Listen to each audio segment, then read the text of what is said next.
好，各位买好，我是抖买。这期视频咱们不聊电动车，咱们来聊一聊自行车，而且也不是电助力的自行车，是纯人力的自行车。说起来呢，这期视频拍摄的我也很意外啊，在618的时候，我在京东上闲逛，无聊了，然后看了看自行车，于是呢就买了一台迪卡侬的 AF105。买回来之后就梅雨季节了，然后歇了半个月，在7月份15天的时间，我大概骑了有500公里。最长的一次单程距离呢是超过了50公里啊，这也是我从未有过骑行这么远的成就了。然后均速啊大概是20公里每小时上下吧，跟你们在网上看到那些动辄30、40均速的大 Pro 们肯定没法比。但是对于我来说，这也是我最近一段时间比较密集的运动。然后对于自行车，我也看了很多的内容，想给大家输出一期我的一些知识观点，也给那些想入坑的朋友们一点点简单的建议，好吧？那首先呢，关于这台 AF105为什么要买它，是因为我在买之前我逛了一些论坛啊，看了一些内容，觉得它便宜大碗，而且呢，迪卡侬在全中国的网点众多，再加上618的价格，各种搭配啊，各种满减啊，做到了6000块钱附近，甚至不到6000元就可以拿下。这也是我观察过这台车最便宜的价格了啊！这个是咱们的老本行嘛，是不是？所以一看就能买到最便宜的价格。然后虽然6000块钱在自行车中好像看起来不是很贵，但也是我买过的最贵的一台自行车了。然后自行车呢，其实主要你就是看车架、看传动系统、看轮组，然后其他的一些附件啊，比如说刹车呀，如果你是贵的车，你再看看功率计啊，看看轮胎啊，看看轮圈。但是6000块钱的车，车架、传动、轮圈差不多就够了。那车架呢 ？AF105是迪卡侬好像是一个顶级或者说次顶级的铝制车架了，已经很不错了。然后也是 UCI 认证的。那传动系统呢，整个用的都是禧玛诺的105大套。那所谓105大套呢，就是整个传动啊、刹车呀、那个变速器啊，都是来自于禧玛诺的105。然后轮圈呢是禧玛诺的 RS100轮圈吧，反正是一个铝圈。然后整车呢是一个外走线，所谓外走线就是刹车器、刹车的线路啊，还有变速器的线路都是从车外用管线的方式裸露在外面的。这一般呢是低档车的象征。你去看一些很昂贵的3万、4万的电动车，他们一般都是走那个全内走线，或者说至少也是一个大部分的半内走线的一个结构吧。然后刹车系统呢，用的也是 AF105的刹车，然后是个圈刹。圈刹就是咱们小时候骑车用那种啊，两边是有刹车皮，然后刹车皮呢跟这个轮圈保持一定的间隙，你一捏刹车，刹车皮摩擦这个轮圈，让这个车停下来。另外一种呢，更加贵一些的车呢，一般会使用碟刹，但是呢，如果很便宜的车也使用碟刹，不一定有圈刹的效果好，哎，这一点是需要说明的。而且呢，圈刹有着调起来比较简单，而且磨损的一眼可见，像这样一些简单化的优势吧。所以呢，大家在买这台 AF105的时候，我建议你去迪卡侬去门店去看，然后这些调试也不用你来完成，门店的技师们会帮你解决。而且这个车呢，每个人都会调，也不存在说调得好、调得不好的问题。对于新手来说呢，去门店还有什么好处？门店你可以去试骑，去给感受一下。我觉得大家对于车架几何呀，对于跨高、对于对高、对于前身量的意思可能不是那么明确的。很多时候每个人的柔韧性也不一样，你去买一台跟你身高接近的车不一定是合适，有可能你要买一个偏大一点的尺码，有的人的身高会压码，比如说他假如是1.73米的身高，他的 S 的车架或者 M 的车架都行，那这个时候我个人是建议你要去试一试。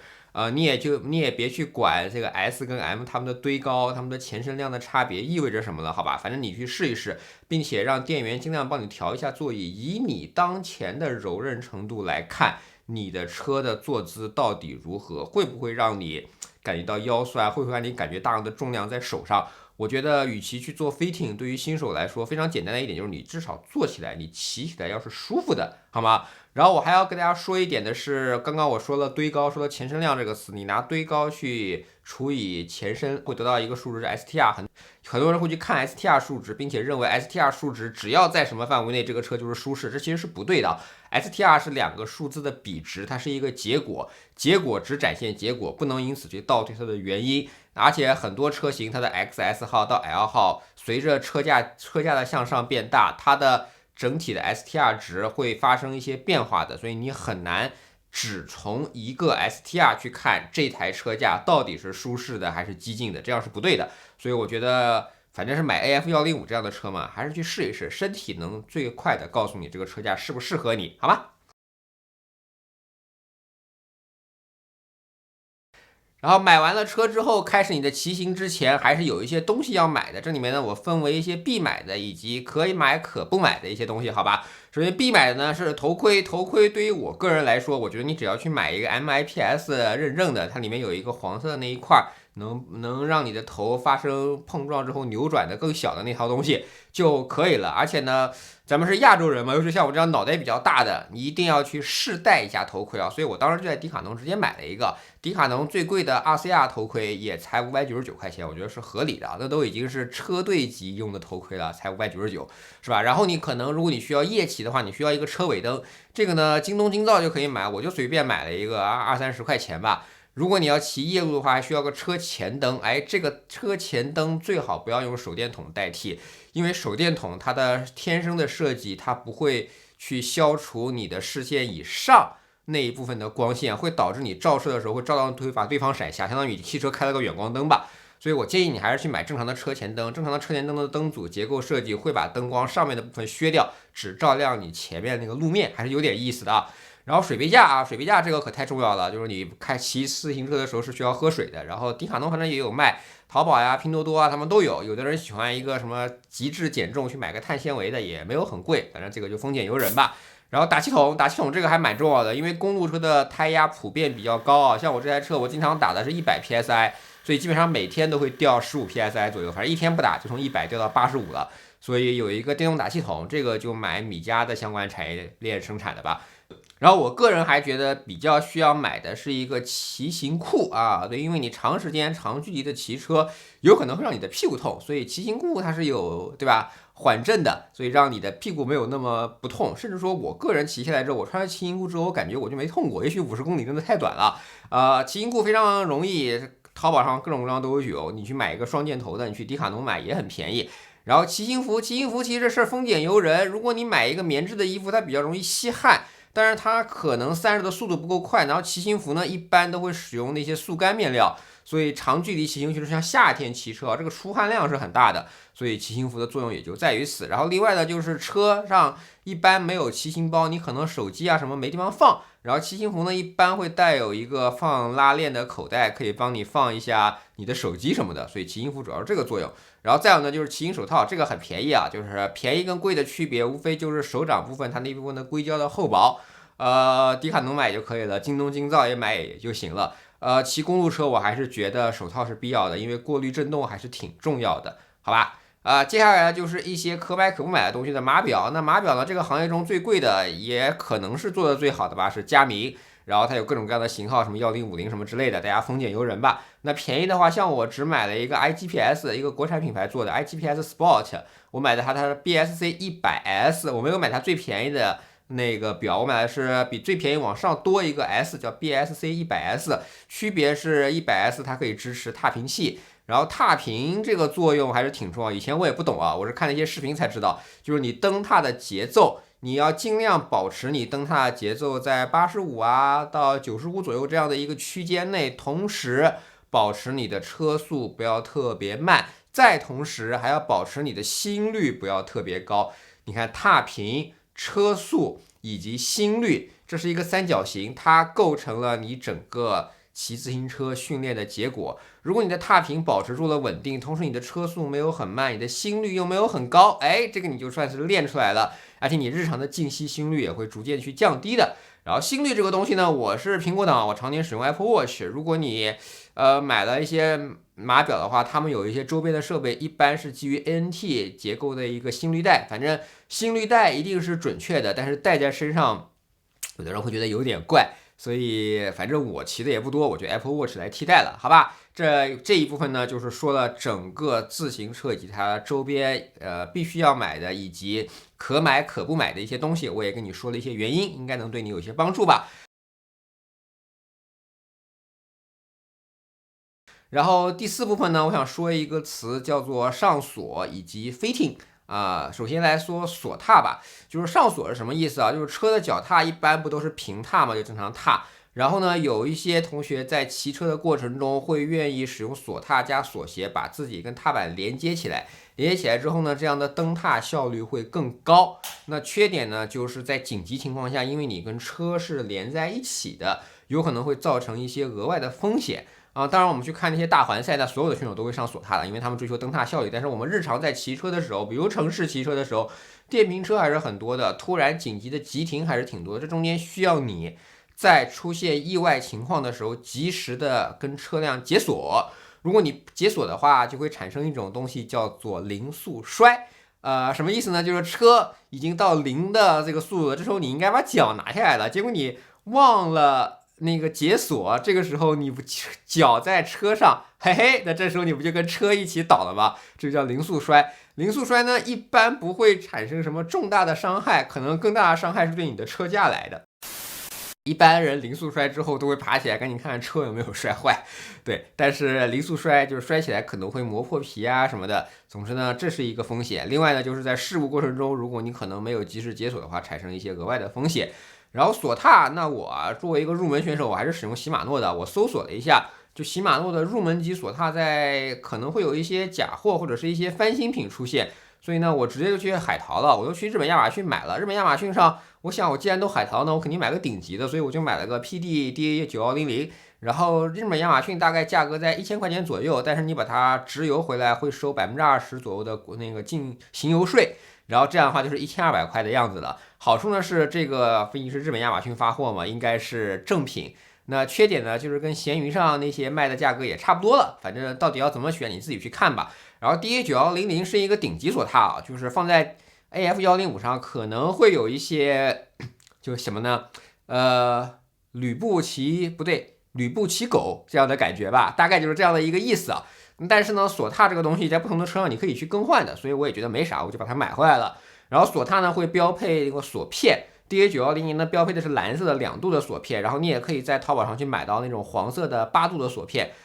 锁片就是所谓的几度，就是让你的脚可以在锁踏上有一定的角度的移动啊。那个不同人可能有不同的需求。那总之呢，我在使用过之后，我比较喜欢的是蓝色的锁片。然后蓝色的锁片呢，活动的度数更少，对我来说，其实及时的解锁效率更高。反正我用起来还挺舒服的。然后使用锁踏之外的话，你还就需要一双锁鞋。锁鞋这个我只提示一件事情啊，就是一定要去试。因为锁鞋除了你日常的尺码之外，很重要的一点是它要看你压不压脚背，因为锁鞋是用那个旋钮，然后用线的方式把整个鞋锁在你的脚背上的。有的鞋的脚背比较低，所以就会产生压脚背，所以你一定要去试一试，好吗？然后正确的锁鞋的做法是，尺码并没有比你的脚大很多，你的脚塞进去应该是刚刚好可以到头或者几乎是到头的，同时不压脚背，好吗？那样就是一双好的锁鞋。然后迪卡侬最贵的锁鞋呢是碳底的，1099块钱。它的优点呢是性价比非常高，纯碳底的锁鞋这个价格的几乎是没有的。